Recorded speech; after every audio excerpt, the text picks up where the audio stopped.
दोस्तों, लोकसभा चुनाव 2024 का रण अब समाप्ति की ओर आ चुका है। 1 जून 2024 को 7वें चरण का अंतिम मतदान होगा और 4 जून को नतीजे आ जाएंगे और इस लोकसभा चुनाव के लिए प्रचार अभियान थम चुका है। इस चुनाव प्रचार अभियान की अगुवाई की प्रधानमंत्री नरेंद्र मोदी ने।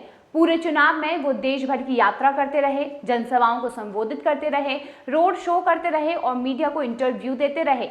पूरे चुनाव प्रचार के दौरान प्रधानमंत्री नरेंद्र मोदी हर तरफ छाए रहे। उन्हें कोई भी नेता चुनौती नहीं दे पाया। वहीं विपक्ष के लिए सबसे बड़े नेता के तौर पर राहुल गांधी रैलियों, जनसभाओं के मामले में आधे भी नहीं पहुंच सके हैं, तो मीडिया को इंटरव्यू देने के मामले में कहीं भी प्रधानमंत्री नरेंद्र मोदी की बराबरी वे नहीं कर सकते। बता दें कि प्रधानमंत्री नरेंद्र मोदी को रैलियों में पीछे छोड़ने वाले उनके सहयोगी और देश के गृह मंत्री अमित शाह का नाम है, जिन्होंने पीएम मोदी से ज्यादा रैलियां, जनसभाओं को संबोधित किया। हालांकि रोड शो और मीडिया इंटरव्यू में वो भी पीछे रह गए।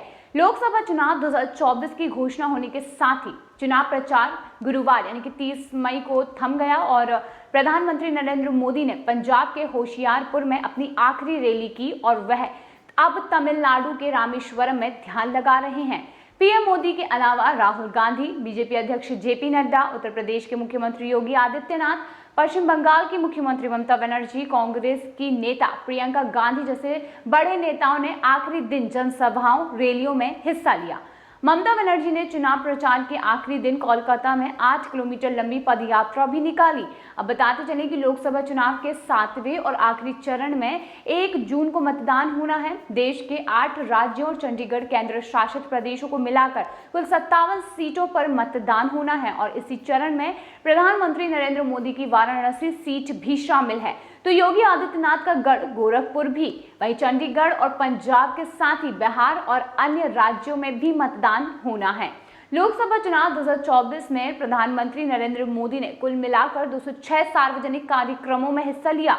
प्रधानमंत्री नरेंद्र मोदी ने 80 मीडिया इंटरव्यू भी दिए और पिछली बार साल 2019 के चुनाव प्रचार में प्रधानमंत्री नरेंद्र मोदी ने कम से कम 68 दिनों में 145 सार्वजनिक कार्यक्रमों में हिस्सा लिया था, लेकिन इस बार उन्होंने 75 दिनों में 206 सार्वजनिक कार्यक्रमों में हिस्सा लिया है।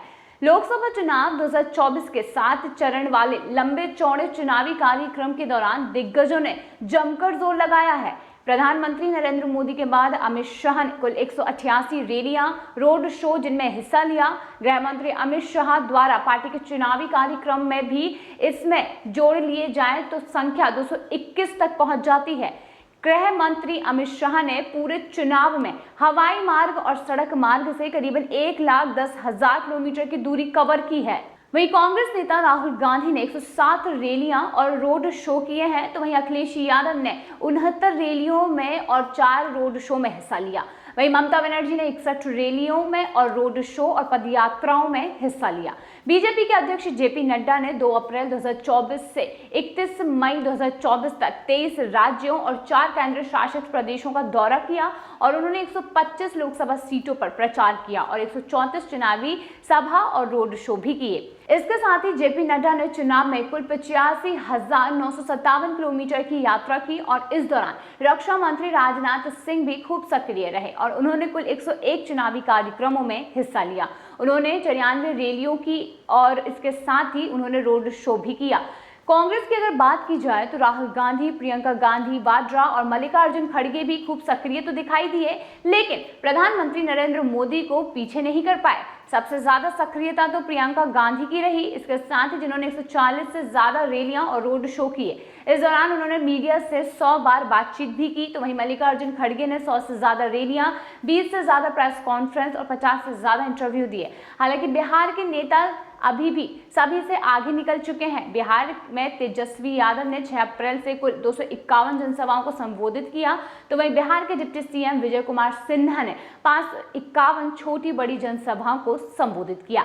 लेकिन अब फिर से अगर घूमकर हम एक बार बात करते हैं राहुल गांधी की, तो राहुल गांधी इस बार भी प्रधानमंत्री नरेंद्र मोदी को टक्कर नहीं दे पाए। जब सभाओं में और चुनावी रैलियों में प्रधानमंत्री को राहुल गांधी टक्कर नहीं दे सकते हैं, तो इस तरीके से आप खुद सोचिए कि जब चुनाव के परिणाम आएंगे तो राहुल गांधी प्रधानमंत्री मोदी को क्या ही टक्कर देंगे। अभी भी यहाँ पर एक अड़चन बनी हुई है कि किस तरीके से कई लोग राहुल गांधी का समर्थन करते हुए दिखाई देते हैं, लेकिन आप खुद सोचिए जो प्रधानमंत्री नरेंद्र मोदी देश के लिए करते हैं और उसके बाद भी अगर उन्हें समर्थन कोई नहीं देता है तो ये उनके लिए कहीं ना कहीं बहुत गलत बात हो सकती है। तो इस बार अगर ये देखें जो चुनावी पोल है, अगर उसको हम उठाकर देखें तो आपको क्या लगता है कि क्या इस बार राहुल गांधी चुनावी गद्दी को संभालने वाले हैं या फिर प्रधानमंत्री नरेंद्र मोदी वापस अपनी गद्दी पर आने वाले हैं? तो आप अपने विचार जरूर साझा कीजिए। अगर आपको लगता है कि इस बार राहुल गांधी आ सकते हैं तो जरूर बताइए, लेकिन हाँ, अगर फिर से यही मानते हैं कि प्रधानमंत्री नरेंद्र मोदी ही भारत के काबिल हैं तो कमेंट सेक्शन में जरूर बताइए।